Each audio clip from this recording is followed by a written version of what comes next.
इस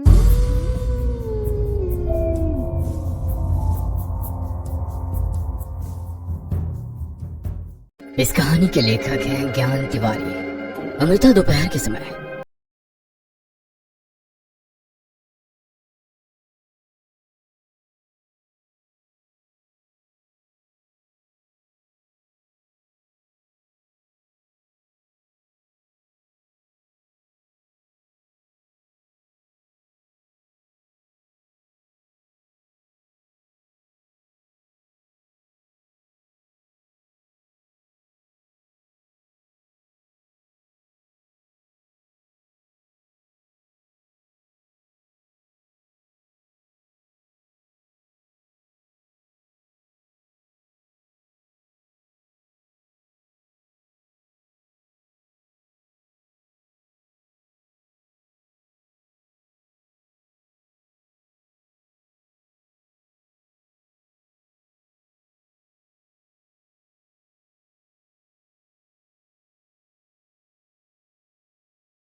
सही कर रही होती है कि तभी उसे एक आदमी बहुत तेजी से दौड़ते हुए आता दिखाई दिया।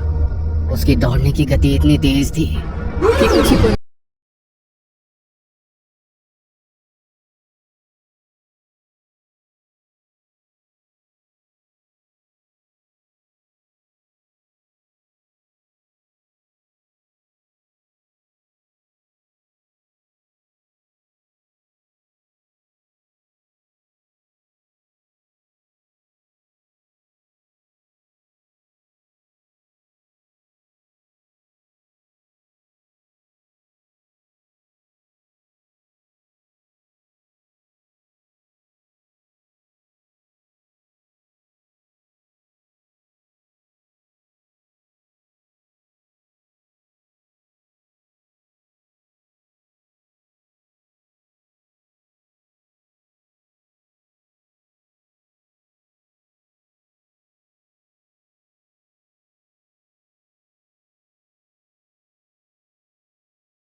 तो उन्हें एक कुएं में गाय, बछड़ा, बकरा, खरगोश और छोटे छोटे जानवर मिले। उसके बाद लोग जानवर हत्या बर्दाश्त ना कर सके और गुस्से में आकर लोगों ने उन्हें मार डाला। उसके बाद से वो घर अंधेरे और सन्नाटे में डूब गया। कहते हैं कि आज भी उनकी आत्मा ऐसा करती है, कोई वहां से गुजरता भी नहीं। अरे राम राम राम, ऐसी असुरी प्रवृत्ति के थे वो लोग। कहानी सुनकर अमृता का सर नाचने लगा और वो चौका छोड़कर अंदर कमरे में चली गई। अमृता दिन भर चाची की सुनाई कहानी के बारे में सोचती रही। सूरज बादलों के पीछे छुप गया और रात का पहर आ गया। अमृता ने देखा कि मुकुल गहरी नींद में सोया हुआ है। उसकी सोच, उसका दिमाग अभी भी उस कहानी में अटका था। उसने धीरे से मुकुल का हाथ अपने ऊपर से हटाया और रात के घने अंधेरे में वह दबे पांव घर से निकल गई। कड़क सर्दी और कोहरा इतना था कि थोड़ा आगे का कुछ भी दिखाई नहीं दे रहा था। उसने मोबाइल की फ्लैशलाइट ऑन की। किसी तरह अमृता दूसरी गली तक उस घर के पास पहुंची। घर पूरी तरह से उजड़ा हुआ था। घर के ऊपर बना हुआ छप्पर लगभग 2 टुकड़ों में था। कुछ कौवे ऊपर टिटहरी पर शोर कर रहे थे। अमृता की नजर पूरे घर पर गई। घर की बाउंड्री वाली जो दीवार थी वो 2 हिस्सों में थी, जिसके बीच में एक छोटा सा लकड़ी का गेट था। वो गेट खोलकर घर के अंदर आ गई। पूरा घर कोहरे की चादर से ढका हुआ था। अंदर आते ही सबसे पहले अमृता की नजर चौखट के अंत में बने कुएं की तरफ गई। उसने दूसरी तरफ देखा तो सामने एक खंबा था जहां से घर 2 हिस्सों में दिखाई पड़ रहा था। एक दरवाजे से घर का अंदरूनी हिस्सा पूरा दिखाई पड़ रहा था तो दूसरे दरवाजे से खाली बाहर का एक छोटा सा हिस्सा। अमृता पहले हिस्से से घर के अंदर गई। अंदर का हिस्सा कबाड़ खाने से कम नहीं लग रहा था। अंदर आते ही उसकी नजर 2 फोटो फ्रेम पर पड़ी। एक में एक आदमी था जिसके सर पर सफेद पगड़ी थी, चेहरा चकोर था, और दूसरे में एक औरत की तस्वीर थी। रंग सांवला था और काले गहरी आंखें थी। तस्वीरों से नजर हटाते ही वो आगे बढ़ी ही थी कि तभी फ्रेम में लगे दोनों चेहरों की आंखें अमृता की तरफ घूम गई और उसे आगे जाता हुआ देखने लगी। अमृता को इसकी भनक नहीं थी। वो पूरा घर टटोलने लगी। पास में रखी एक टेबल पर उसे एक पुरानी सी बिछिया दिखाई दी। ना जाने क्यों पर अमृता का दिल उस बिछिया पर आ गया और उसने उसे तुरंत अपने दाएं पैर की छोटी उंगली में पहन लिया। घूमते घूमते वो घर के दूसरे हिस्से से बाहर आ गई। कुएं को पास किए तभी उसे ऐसा लगा जैसे कोई चप्पल पटक कर आगे बढ़ रहा हो। वो ठक ठक की आवाज धीरे धीरे तेज होती चली जा रही थी। कभी एक पैर तो कभी दोनों पैर की एक साथ आवाज आती। उसने पीछे पलट कर देखा तो कोई नहीं था और फिर जैसे ही वो आगे बढ़ी और कुएं में थोड़ा अंदर तक झांकने लगी तो एक धक्के से वो कुएं के अंदर गिर गई। उसकी चीख कुएं के अंधेरे कोने में डूब गई। पंखों के फड़फड़ाने की आवाज अमृता के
एक भारीपन था, जैसे उसका कंठ अचानक से भारी हो चला हो। आवाज में रगड़ थी। मुकुल पहचानता था कि वो उसकी बीवी नहीं थी। क्यों मनोहर, क्यों नहीं रह सकती मैं? अरे मुझे ना रख, पर ये लौंडिया को तो रखेगा ना। मैं तो इसके अंदर हूँ ना। सबके कदम डर में पीछे हट गए। क्या गलती करी इस लौंडिया ने? यही ना कि ये कल रात मेरे घर चली आई और मैं इसके पीछे पीछे यहाँ तक चली आई। इतना बोलते ही वो गंदी तरह से हंसने लगी। लार उसके मुंह से गिरी तो उसने उसी को चाट लिया। जादू देखोगे तुम सब? जादू देखोगे एक? इसके बाद कमरे में तेज आंधी उठी और सबके सब कमरे से अपने आप बाहर खदेड़ दिए। कमरा अपने आप बंद हो गया। अंदर से हंसने की आवाजें आ रही थी। इस हादसे को कुछ दिन बीत गए पर अमृता की हालत नहीं बदली थी। दिन भर उसके मुंह से मांस मांस बस यही शब्द निकलता रहता था। घर की शादी को कुछ दिन आगे बढ़ा दिया गया था। चाचा जी का इरादा भी बदल गया था क्योंकि ऐसी हालत में वो मुकुल से नहीं कह सकते थे कि वो अमृता को लेकर वापस चला जाए। दिन भर अमृता का मांस मांस चिल्लाना और रात भर दरवाजे के अंदर से बड़बड़ करना बाकियों के दिलों में दहशत पैदा कर रहा था। काफी दिन हो गए थे मुकुल ने अमृता को देखा नहीं था, इसलिए एक शाम वो सबसे बचकर अमृता को देखने के लिए घर के पीछे से होते हुए गया। बाहर लगी हुई खिड़की से उसने झांका तो उसकी आंखों में आंसू झलक आए। अमृता की हालत बहुत ज्यादा खराब थी। जहां से मुकुल ने उसे देखा वहां से उसकी बीवी उसे दर्द में तड़पती हुई दिखी। जमीन पर लौटती हुई अपनी मुट्ठी को बार बार भींचती हुई, कभी कभार खुद को ही काट लेती और अपने ही खून का स्वाद लेती। मुकुल रो पड़ा। उससे अमृता की ऐसी हालत देखी नहीं जा रही थी। उसने अपने आंसू पोंछे और वहां से चला गया। मुकुल ने चाचा जी से बात करी कि वो अमृता को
ने उसे बैठने का इशारा किया।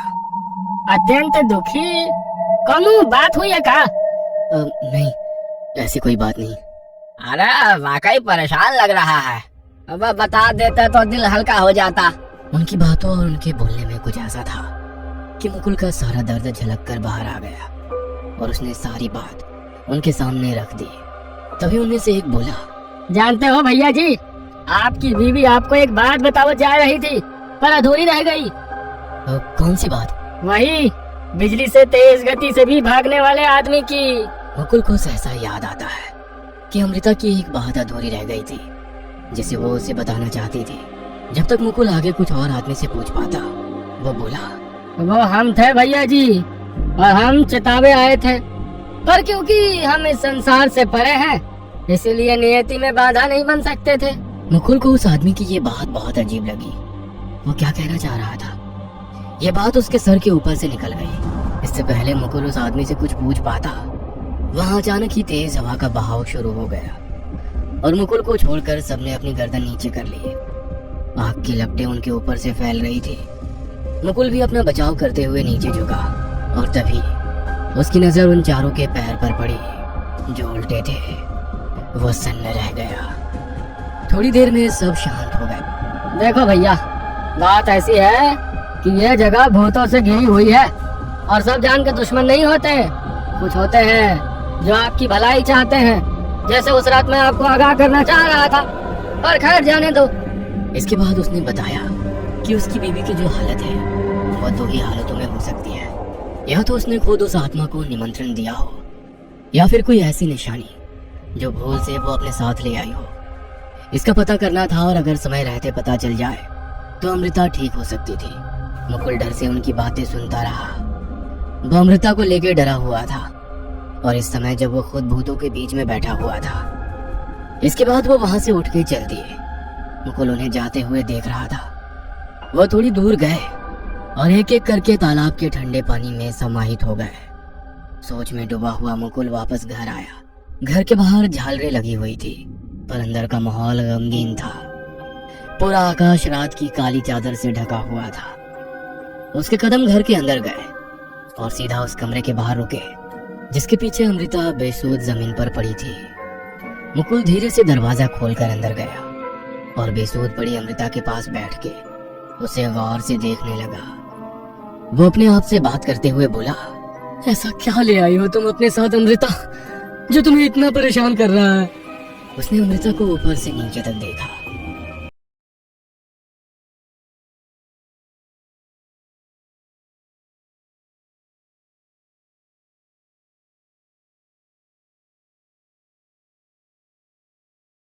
जाग गई और उठकर बैठ गई।